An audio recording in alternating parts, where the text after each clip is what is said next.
अंग्रेजों के विरुद्ध भारतीयों को एकजुट करने का कार्य कुछ महान क्रांतिकारियों ने किया। उनके द्वारा किए गए अविस्मरणीय कार्यों को हम आज भी याद करते रहते हैं। हमारा लक्ष्य है ऐसे ही कुछ महान स्वतंत्रता सेनानियों का जीवन परिचय उपलब्ध कराना, जिनसे आप और हम उनके द्वारा किए गए देश प्रेम के कार्यों से प्रेरणा लेते रहें। ऐसे ही एक और जैन स्वतंत्रता सेनानी मोती चंद शाह के बारे में हम आपको आज बताने जा रहे हैं। एलक श्री 105 सिद्धांत सागर जी महाराज के साथ सारथी सेवा समूह आपके लिए लाया है एक मिनी सीरीज स्वतंत्रता संग्राम में जैनों का योगदान। तो आइए चलते हैं एलक श्री के पास। आजादी के संग्राम में मोतीचंद शाह को भुला देना एक बहुत बड़ी भूल होगी। मोतीचंद शाह का जन्म 1890 में सोलापुर जिले के करकंब ग्राम में सेठ पद्मश्री शाह के घर हुआ था। उनकी मां का नाम गंगूबाई था। सेठ पद्मश्री अत्यंत निर्धन होते हुए भी संतोष व्रत के धनी थे। वे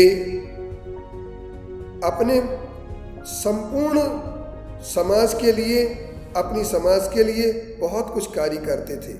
मोतीचंद जी व्यायाम, तैरना, लाठी चलाना आदि के साथ साथ देशभक्ति के चरित्रों को पढ़ने में विशेष रुचि रखते थे। इसी बीच दुधनी में से पढ़ाई के लिए सोलापुर आकर देवचंद और मोतीचंद की मुलाकात हुई और देवचंद अर्थात आचार्य समंतभद्र सागर उनका नाम था और वे मुनि बने। और मोतीचंद और देवचंद ने अनेक समारोह में बैठ करके अपना एक कार्य किया और इन तीन मित्रों ने मिलकर एक जैन बाल उत्तेजक समाज की स्थापना की, जो कि शुक्रवार पीठ के बड़े मंदिर के पीछे दहलान में बालकों को इकट्ठा करते थे। हरिभाई देवकरण और उनके भाई जीवराज जी भी इसमें मिल गए और धीरे धीरे 40-50 विद्यार्थियों का एक समूह एकत्रित हो गया। सन 1906 के आसपास लोकमान्य तिलक के स्वदेशी प्रचार करने के लिए सोलापुर आए और उस समय इन बालक उत्तेजक समाज से उनकी मुलाकात हुई। देवचंद मुनि बन गए और समंतभद्र स्वामी बन गए, लेकिन इन सब की मुलाकात अर्जुनलाल सेठी से हुई और सेठी से होने के बाद इन्होंने एक 20 मार्च 2013 में एक इन्होंने घटना की, क्योंकि पैसे की कमी आ चुकी थी।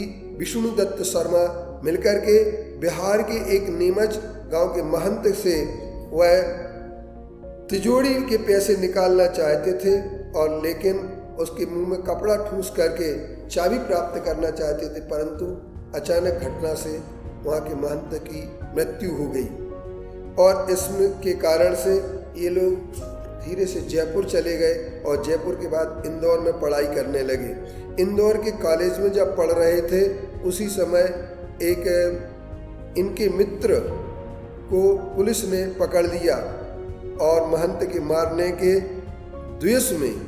दोष में मोतीचंद पर एक मामला चला।